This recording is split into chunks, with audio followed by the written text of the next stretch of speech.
দুলীয়াজানৰ যিটো ঘটনা অনা অসমীয়া আমাৰ অসমীয়া যুৱকক ভুৱা গোচৰ লগাই জেল হাজতলৈ প্ৰেৰণ কৰিছে।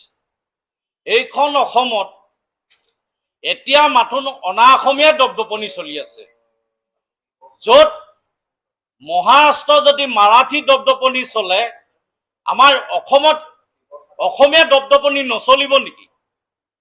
আৰু এতিয়া আমি দেখিছো যে অনা অসমীয়া দপদপনি বেছি হৈছে, আৰু সেই অনা অসমীয়াখিনিক যেতিয়া দপদপনি আমি কমাবলৈ যাওঁ তেতিয়া কিন্তু আমাৰ অসম আৰক্ষী তথা গৃহ বিভাগ তেওঁলোকে আমাৰ ওপৰত তেওঁলোকে হেণ্ডকাপ লগাবলৈ তেওঁলোকে আগবাঢ়ি আহে যে এইখন হৈছে অসম। আজি যিজন শংকৰজ্যোতি বৰুৱা প্ৰাক্তন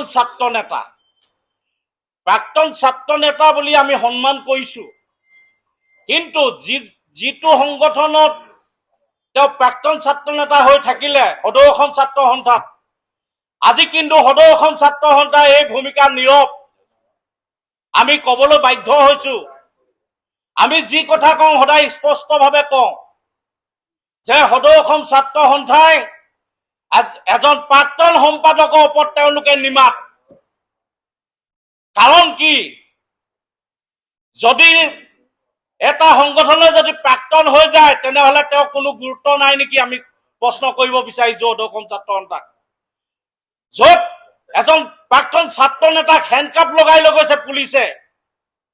ডিব্ৰুগড় আৰক্ষীয়ে দুলীয়াজানৰ গোচৰ হৈছে, কিন্তু ডিব্ৰুগড় সদৰ থানাত আনি তেওঁক হাতত হেণ্ডকাপ লগাই লৈ গৈছে আদালতলৈ, কোৰ্টলৈ। কিন্তু কিমান ঘৃণনীয় কাম কৰিছে। আৰু সেই ডিব্ৰুগড় আৰক্ষী অধীক্ষকজনক আমি কব বিচাৰিছো যে শংকৰজ্যোতি বৰুৱা প্ৰকৃত ক্ৰিমিনেল আছিলে নেকি? এজন জাতীয় সংগ্ৰামী নেতা আছিল তেওঁ,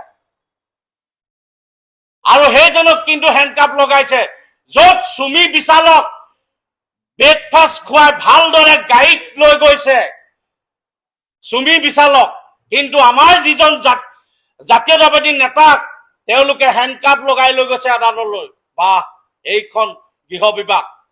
আৰু তনু চাহী নামৰ যিগৰাকী মহিলাই আমাক তুচ্ছ তাচ্ছল্য হিচাপে অসমীয়া মানুহক গালি পাৰিছে, আৰু অসমত ইমানে এজাহাৰ দিছে সকলো থানাতে, কিন্তু আজি সেইগৰাকীক গ্ৰেপ্তাৰ কৰিব পৰা নাই গৃহ বিভাগ।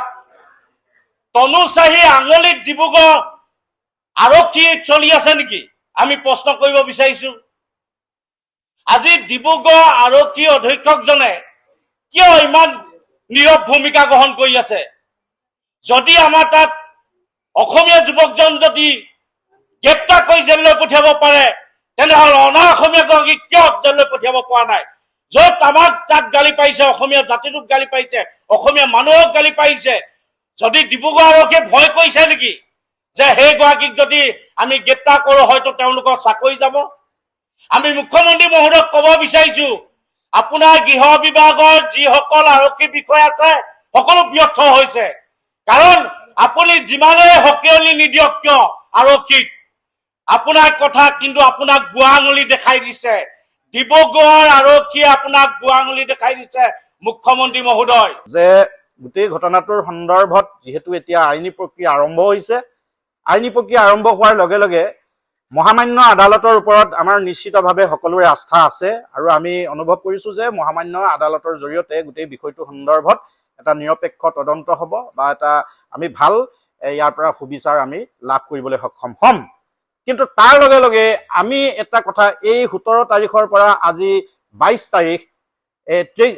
তাৰিখ, এতিয়া আমি এইকেইদিনত এই গোটেই ঘটনাটোৰ সন্দৰ্ভত কেতবোৰ প্ৰেক্ষাপট আমি লক্ষ্য কৰিছো। বিশেষকৈ আমি সেইদিনা গোটেই ঘটনাটোৰ সন্দৰ্ভত যিসমূহ ভিডিঅ' ভাইৰেল হৈছিলে তাত আমি দেখিবলৈ পাইছিলো যে সেই ডিপুটোৰ এগৰাকী স্বত্বাধিকাৰী এগৰাকী মহিলা তনু চাহী নামৰ মহিলাগৰাকীয়ে অন কেমেৰা চিঞৰি অসমীয়া জাতিক সাংঘাতিক ধৰণে তুচ্ছ তাচ্ছিল্য কৰি কেতবোৰ অশ্লীল শব্দ ব্যৱহাৰ কৰি সমগ্ৰ অসমীয়া জাতিটোক উপলুঙা তথা আমাক জনমানসত সৌপ্ৰতিপন্ন কৰিছিল, আৰু লগে লগে সমগ্ৰ অসমতে প্ৰতিক্ৰিয়া সৃষ্টি হৈছিল।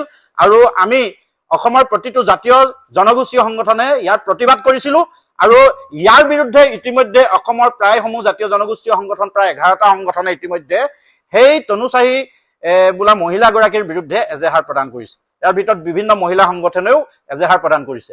কিন্তু অতি দুৰ্ভাগ্যজনক কথা যে অসমৰ এগৰাকী জাতীয় সংগঠনক নেতৃত্ব দি যোৱা শংকৰজ্যোতি বৰুৱাৰ দৰে এগৰাকী ব্যক্তিক প্ৰথম অৱস্থাত যাৰ নাম এজেহাৰখনতেই নাছিল সেইগৰাকী ব্যক্তিক পুলিচৰ তৰফৰ পৰা নিজাববীয়াকৈ কেছ ৰেজু কৰি জেল হাজতলৈ তেখেতক প্ৰেৰণ কৰিব পাৰিলে, কিন্তু যিগৰাকী মহিলাই অন কেমেৰা সকলোৱে দেখাকৈ বিশ্বই দেখাকৈ সমগ্ৰ ভাৰতবৰ্ষই দেখাকৈ অসমীয়া জাতিক উপলুঙা কৰিলে, কিন্তু তেখেতৰ বিৰুদ্ধে এজেহাৰ দাখিল কৰাৰ পাছতো এই মুহূৰ্তলৈকে তেখেতৰ ওপৰত কোনো ধৰণৰ আইনী ব্যৱস্থা গ্ৰহণ কৰা নাই। 72 ঘণ্টাৰ ভিতৰত অসম আৰক্ষীয়ে ডিব্ৰুগড় আৰক্ষীয়ে তনুচাহীক গ্ৰেপ্তাৰ কৰিব লাগিব আৰু যদি 72 ঘণ্টাৰ ভিতৰত তনুচাহীক গ্ৰেপ্তাৰ নকৰে উজনি অসম সম্পূৰ্ণৰূপে স্তব্ধ কৰি দিয়া হ'ব, বন্ধ কৰি দিয়া হ'ব।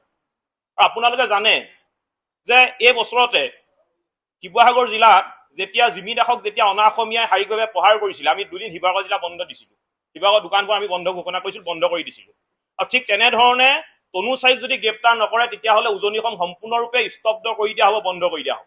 আৰু এই ক্ষেত্ৰত আমি অসমৰ মুখ্যমন্ত্ৰী মহোদয়ক এটা কথা ক'ব বিচাৰোঁ, জাতিৰ মাটি ভেটি কথা কোৱা চৰকাৰখনে এই সময়ছোৱাত জাতিৰ পক্ষত থাকি জাতিৰ প্ৰতি থকা তেওঁলোকে দায়বদ্ধতা প্ৰমাণ দিয়ক।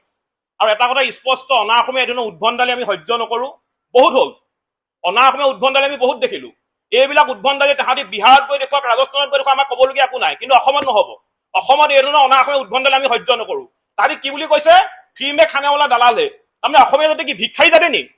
তহঁতি খাবলৈ নাপায় অসমলৈ আহিছ আৰু তহঁতক যদি অসমৰ পৰা খেদি দিবলৈ হয় তহঁতৰ থাকিবলৈ জেগা নাই।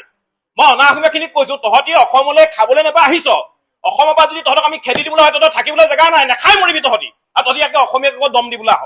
গতিকে এইবিলাক আমাৰ কথা স্পষ্ট, অনা অসমীয়া দম্ভালি আমি সহ্য নকৰোঁ। তনুচাহীক গ্ৰেপ্তাৰ কৰিব লাগিব। যদি তনুচাহীক গ্ৰেপ্তাৰ নকৰে 72 ঘণ্টাৰ ভিতৰত পিছত কিন্তু আমি উজনি অসম সম্পূৰ্ণভাৱে বন্ধ কৰি দিম।